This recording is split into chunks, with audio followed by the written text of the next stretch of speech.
Okay. Hey, everybody. Nick Livingston, this week's Honeit podcast. We're excited to have Kate Donn with us. Kate Donn is a talent management and employee experience professional and leader. She's worked at some incredible consulting firms who do technology and professional services strategy and consulting for their clients. And Kate has a really great background in terms of internal mobility and building programs that really help companies retain their best and brightest and keep them engaged at the company. So, Kate, welcome to the Honeit podcast. Thank you for having me. I'm excited to be here. Awesome. So I know we've had some good conversations, to date, and historically on the podcast we talk about how do you recruit and get people into the organization in a really effective and efficient manner. I think today we'll be talking a little bit more about that employee journey once people join your company, right? How do you onboard them efficiently and connect the dots in terms of things they've told you in the past, during the interview process to the onboarding experience, and then at that 30-day mark or that 90-day mark or that year mark, how are we starting to tap into the high performers and get them into the right career paths and maybe even navigate a career for many years within the organization. So maybe you could tell us a little bit about some of the work you did in your consulting experience and maybe some of the kind of performance management to internal mobility programs that you helped build and scale in the past. Sure. So I had multiple programs that were part of a cascading succession plan process. So we had early career. All the programs had sort of a rotational feel to them with an upskilling, reskilling opportunity. But we had our early career group that would go in and learn roles. And we were having what I would say are meaningful conversations with them to understand what they're interested in, hopefully taking notes so we could keep track. It was a pretty large program. And then our mid-level, so more experienced professionals, staff, and newer managers, they were looking for opportunities to move around, have some mobility. And so we would put them through a program. We would identify the high potentials, interview them, and then put them into programs where they were an apprentice to an executive. And they had career coaching. And again, we're keeping track of these meaningful conversations. What are these people interested in? What do they want to do? And then trying to align them into different opportunities to build those skills. And then our last program was for senior managers who were very hard to take out of their day job. And so we put them into a cohort where they worked on a strategic project for one of our executives. And so they were being groomed to be our future executive leaders. And then the next program down, that was the managers and more experienced staff, they were being groomed to be senior managers, and then so on and so forth. And so as people moved, which we had 100% success with our mid-level program, where everyone exited their original role and took a new role, and 75% of them were promoted. That left a gaping hole in the original role, which then those lower levels could then ascend into those. So create, again, a cascading mobility for everybody. But a lot of this depends on having meaningful conversations. And so there's a lot of, information out there about how this is important. And we put this responsibility on managers. Managers don't have time, or maybe they're not doing it well. But it's really critical that those conversations are had so that then we know who wants to be upskilled, who wants to be reskilled. I don't want to be in finance. I want to be in HR. So how do we make those opportunities available to be trained? And I think even with AI coming in, there's going to need to be a lot of upskilling. And so knowing who needs what can come out of those conversations. So so it's interesting. First, you have to kind of determine who in the organization or what percentage of a particular team or department are considered, say, top performers, to then introduce to these programs or opportunities within the organization for growth and development and advancement. So how do you do that? Is it kind of picking leaders and then kind of hand to hand asking them to recommend some folks, or are there kind of qualitative or quantitative ways in which they're identifying those top performers? Maybe you could tease out a little bit how the people get selected, and then we could talk a little bit about what the programs, and the internal mobility looks like there. Sure. So a few different things. We use quantitative data around what their actual performance ratings are.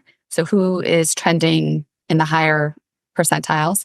And then we go and talk to the leaders and the actual individual coaches or supervisors to find out, what is this person's motivation? They're performing really well. What are their goals? We have situations where people are very high performing and do not want to be more than what they are, which is totally fine. But there are people who are really high performing, or maybe they're not at the top, but they're near the top, and they really are interested in taking a career to the next level. So we'll gather some insights on that. So it's qualitative and quantitative. And then we put the individuals through, but we have the leaders invite the person to apply for the program. And they'll say, I want to nominate you. Are you interested in doing this? That way, it's not an uncomfortable situation where we just dictate you're going into this program and they don't want to, or people want to come in, but they're not at the place where they are ready to go into a program. And so the leader can have those conversations. And then once they're nominated, they go through an interview process, just like somebody from the outside would coming into a job. They interview with 3 different people. We do the same. Interesting. So, and then also getting the kind of the direct hiring manager's involvement or support probably helps the employee figure out that they can allocate a certain amount of hours per month or something like this to do this program, right? And not feel like that they're cutting into their workday if the hiring manager's on board with it or recommended them. So that's great. So yeah, let's talk about that internal interview experience, even for programs like this, because a lot of times companies will have that external career website where you're posting jobs and trying to attract external candidates to join the organization. Some have a separate internal job board, right, for just posting jobs internally first, and then seeing who comes in, and then taking them through like a candidate screening and interview process as an internal candidate. This sounds like a little different. You're actually interviewing them as a step to be part of these internal mobility or performance programs internally. But yeah, can you maybe unpack the steps and the conversations that take place there? So once the application comes in, it includes the nomination from the leader. So we are 100% sure this person is eligible and it's cleared, because we actually take them 100% and embed them. So it's not a portion of their time, it's 100% of their time to programs. And so when we do that, we want to make sure everyone knows that this is a big financial commitment to put somebody into the program. And so once they come in, we will select some executives to help us with the interview. And then it would be, as the leader of the program, I would interview. And then another person was helping run the program. She would also do an interview. And then we would have executives. And it was never the executive over the group that the person was coming from. It had to be. So if there were 5 different finance functions, it was not the CFO. It was someone else that would come in. And so it's completely separate set of eyes interviewing the individual. And then we would come together and discuss if the person was ready to go into the program, if they were a good fit. And our questions were more based on enduring human capability. So purpose, curiosity, agility, adaptability, teaming, those types of things. And so we would do all that good people stuff, right? That's not the hard skills on a resume. We spend a lot of time talking to TA folks about that as well, where we've got the resume, we've got the job description, but that's not enough, right? You have to do a conversation with the hiring manager to really learn about what the hiring manager wants, what's not on the job description, just like you're talking to candidates about what's not on their resume, their aspirations, the human insights, et cetera, why those human conversations still matter so much. Sounds like that's the case there in terms of, navigating people's situations and many times it sounds like these people are moving into maybe leadership or people management type roles. So some of that soft skills and EQ is going to be just super important on how do you navigate those dynamics. So, are these typically Zoom calls? Are they in-person meetings? Are they phone calls? How are you typically conducting those interviews or having those conversations? We did them over Zoom. So everybody had those over Zoom. Virtual. Okay. Mm-hmm. They were virtual. And then because we had people, it was global. So there would be people in India as well as all over the United States who were applying and being interviewed. And then That wasn't the only interview though. So once we brought them in, we didn't test any technical skills. And they were doing strategic projects, but they could be all over the organization. And so we needed them to quickly add value. And it would be, we didn't have time to have them scale up. We only had 6 months. So we paired them with an executive as an apprentice. And so the executive got to interview them as well. So we would say, here's the collection of projects. what are you interested in? And then they would go and interview with the executive. So the executive could make sure it was going to be a fit and the person would be able to deliver and be successful if they weren't like too junior or you didn't have enough just technical understanding. So. I mean, so not only is it a 6-month program where you're actually taking those high performers out of their current day job where they're high performers, you're spending a lot of time and effort and cost to even just assess and or interview these folks with executives and stakeholders internally. So but I mean, what a commitment, right, to upskilling and retention, right? I think that speaks volumes for programs that again, how do you keep your best employees engaged and figure out where else they might want to work and what career trajectories might make sense with their transferable skills and such. So sounds like a great program. Now you talked about in our last conversation, being able to do this with say 20 to 30 employees at a time and giving high touch, process is one thing. Once you double, triple, quadruple the program or start to bring in multiple talent managers to navigate this stuff, it starts to be about the structure and the processes and or even tools to like help streamline this stuff. Can you maybe speak about, hard enough to even get the buy-in to like launch some of these initiatives and get the costs and leadership on board, but then scaling and operationalizing this stuff is probably another thing. Maybe walk us through how you were able to take it from 30 to however many you said. That was quite the journey. We would actually interview people to come help us. Okay. So we would make sure that they had the right mindset. So we didn't run into anyone who was of the mindset of like, you should only stay in your swim lane. So if you're, a technical person, that's all you should ever do. You should never, entertain going to HR, although HR does technical things. But we would, try to make sure that we had very open-minded people who had a very broad network that they could leverage to help, make connections and help individuals. So serve almost a little bit of a coaching capacity to help administer the program. So to make sure that people were able to have conversations, learn about the different areas of the business as they were going through. Got it. So, I mean, even more time, trying to recruit essentially internal leaders to be part of these programs and be sponsors or coaches. And then talk to me about the team too. So you went from a small amount of like as a small program with 20 so employees at a time, but then you talked about growing that globally. Did you start to implement any like tools or platforms or technologies to help with kind of the capturing of all this data? I mean, we at Honeit, we spend time talking about interview data and interview collaboration and how do you share insights from conversations. Did you touched on any of that stuff or using any tooling for your interviews internally? All right. For early career, it was in an Excel spreadsheet for a very long time. Okay. Unfortunately, and all the notes about who was interested in what and where they had been was all managed in Excel. And then later, as we exploded and grew 150%, we moved into a gig platform to help with deployments. So we would post things in the gig platform, and we were developing like a deployment, like I guess more like I don't know what you would call it. It's like a deployment tool where we can keep track of where everybody was and what roles. It kind of kept almost a resume for them electronically. Got it. So you were screening great folks internally. They became kind of had profiles or gigs, and then other people across the organization could post gigs for these folks to be able to tap into and do projects outside of their typical focus areas.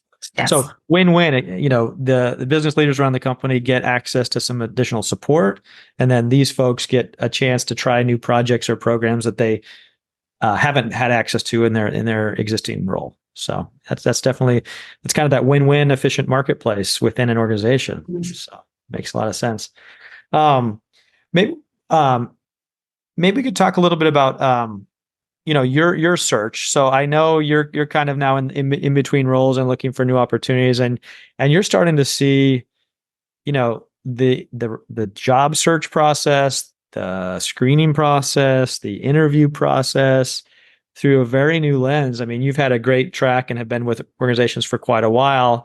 So you might be kind of new to the job search, right? Like you probably haven't had to post your resume. So maybe what is your thoughts on kind of the current state of recruiting? What are you seeing about in terms of the interview experience? Curious to get your thoughts on this. All right. Well, it's interesting because prior to leaving Deloitte, I had just redesigned the process that we were using and streamlined it and tightened it up. And so when I'm in this process, all I can think of is this needs to be tightened up. Yep. I don't understand. And so looking at, I'm trying not to be too much of a consultant as I'm in the process. But it has been eye-opening. And all I can think of, because I've seen your software, is I'll be talking to somebody screening me and I can hear them writing things down and repeating what I just said. And I'm like, okay, there's a faster way to do this. And then, even meeting with executives for my interview, and I get that I'm in a hurry, so I'm going to take notes while we're talking. And that's fine, but I know they're not actually listening to me at that point. And then they actually stop taking notes because they're talking to me, which I love. But then I think they're not going to remember all of this. They're probably running to another meeting. When are they going to write this down? And so I've been thinking like, wow, Honeit really come in handy right now. Like I wish I could turn it on. And then Yeah, part of it's the data capture. I mean, part of it's just the data capture for your own benefit. And then when we start to take a step back and we think about, the person on the phone who talked to you, well, they're just one of 6 people that are part of the hiring squad. How are those 4 or 5 people actually sharing information in an efficient manner without a bunch of misinterpretation, miscommunication, bias, individual bias, right? That creeps in. So it's not even just like the note taking, it's the collaboration piece, and then the group decision making, which is also just kind of subtle, but gets messy. like you could just go in and read all the profiles or the notes, the takeaway, then you could easily go into a debrief meeting and say, okay, did everybody read what they were supposed to read before we got here? Yes. Okay, let's go. Yay, nay, each individual or each candidate. And the whole process go really fast. But it's like weeks in between. And it's, I counted one of them. I think it's like going to be an 8 to 10 week process. It just seems a little absurd. And the toll that takes on somebody's team, and I'm all about engagement and experience. Well, someone's covering because you're waiting to fill this position. And I feel bad for them because that's a long time to feel overwhelmed, or have additional workload to carry for somebody else. So there's that. And then we had talked about, I finally am going to be subject to the one-way video, the one-way interview, which I have never had to do before. I've watched hundreds of them. So you've been on the receiving end of these one-way interviews, and maybe there's a little time savings for HR or the recruiter if they're not doing or facilitating the interview with the candidate, but the poor candidate had to still invest all of that time and figure out how to, so you're going to be, but you're applying to director level roles and things like that. And you're still, walk me through the process. So are you doing a one-way interview before you get to speak with someone, or when is this happening in your process, in the interview process? So one, okay. I was phone screened, and then I was congratulated on being, at the stage where I've been invited to submit a one-way video or one-way interview video. After you already speak with someone. After I already spoke with someone for like 45 minutes. Okay. And then the other one is, I'm lucky it didn't hit my spam folder. It just was an email that came through from the interview software. So wow, that's a good point too. Candidates who apply from a Gmail or a Hotmail, they get like an auto email. If it doesn't go to your inbox, you're right. You're going to miss your chance for that opportunity. That's a good public service announcement for candidates to check your spam folders for auto emails from companies. Good point. So that was more like, hey, record yourself answering these few questions, and then, if you do well, we'll talk to you. We'll allocate some time to talk to you. But apparently my resume went through a panel review, because it mentioned something like that. And I was like, really? So they already took the time for multiple people to assess your experience and capabilities, and still won't pick up the phone or do a quick call with you to talk. That's also, yeah. I mean, so this is kind of that thing around, you know, automation and AI, right? It's obviously everybody's top of mind, and it can be incredible for improving or automating the low value tasks, the tedious tasks. But in HR and other professions, there's high value activities that are the meaningful human things that we do. Now, I think that's where we're at a crossroads here, right? It's like, does AI help us automate the low value stuff? I think most people would probably be okay with that. And then we can focus on high value stuff. Or if we're saying it'll help us remove or take the human out of the high value stuff, then I think, recruitment, TA, even HR needs to do some serious thinking about if it's as simple as clicking a button. Do we need an HR person or a recruiter to click the button, or can the hiring manager click the same button? Right. So, I really think it takes some soul searching here for our profession and leadership as well to start to think about where you're making investments and where this technology is starting to impact the human experience in certain roles and professions. And, we've talked a lot about candidate experience for decades, which is important, but, the recruiter experience, the HR person experience, the hiring manager experience, that's a lot of people involved in some of this stuff. So that's interesting. I would have thought we've heard of one-way interview tools happening more for maybe entry level or high volume type roles, but you're looking at program management, manager and director level, employee experience type roles. So that's a bit surprising. I think so too. It was the campus hires were who I was watching. So it really blows my mind. Yeah.